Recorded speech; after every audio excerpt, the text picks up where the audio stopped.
Back Todd Lewis, who's got more on the defending champion this week at the Rocket Mortgage.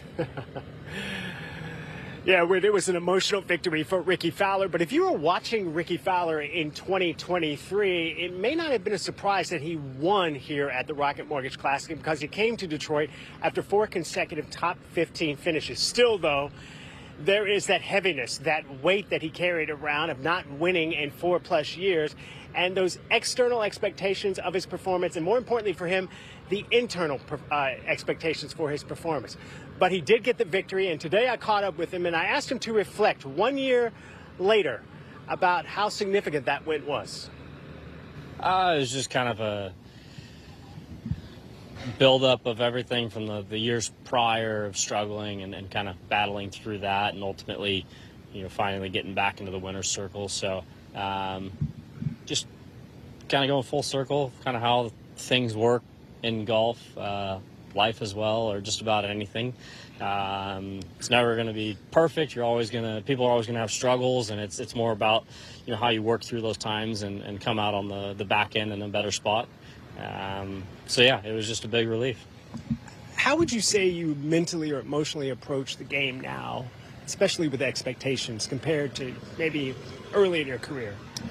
Definitely a lot more relaxed, and still want to compete. I put plenty of pressure on myself, and I want to go and be in contention and have chances to win tournaments and win some more. But it's also at the same time it's not everything. I love to play the game of golf, and if I'm not out here playing tournaments, I'm still at home playing golf.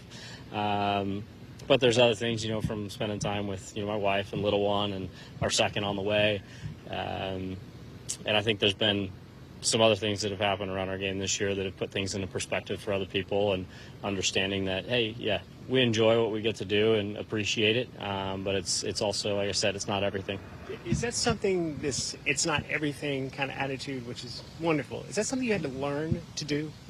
A little bit. Early on, you're single, you don't have a family, you basically go tournament to tournament, and you're competing, and it's love of the game and love to compete and feel those juices flowing, and that never goes away. But there's other things that get added to your life, and kind of an evolution, and just how really life goes, and growing up, and having a family, and there's other responsibilities. And like I said, golf's still my first love, and always will be. But there's other things and other priorities too. Yeah, family, a big part of Rickie Fowler's life, and you heard him talk about that. His wife, Allison, is expecting the couple's second child later this summer. Now, Rickie works with famed swing instructor Butch Harmon. The last time they worked together in person was at the Masters, but they do communicate quite often. Rickie sends videos of his swing to Butch, and they talk on the phone quite a bit about making sure that his swing is in the right position. Now, he comes here after a tie for 20th finish at the Travelers Championship last week. That was just his second top 20 on the season so far. He's not playing as strongly as he did last year, but I talked to him today, walked with him a bit. He is excited to be back on the grounds where he won last year, and he's hoping to find some of that mojo that he had in 2023 here this week.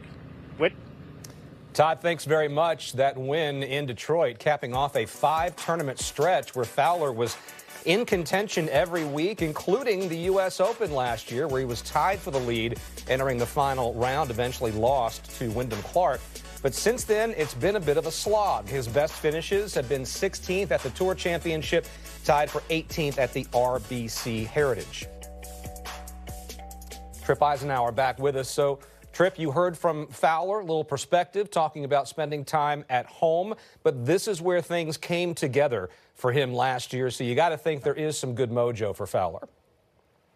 Well, oftentimes, and you've seen it time and time again, players that have struggled get back to a golf course where they have good memories and it clicks.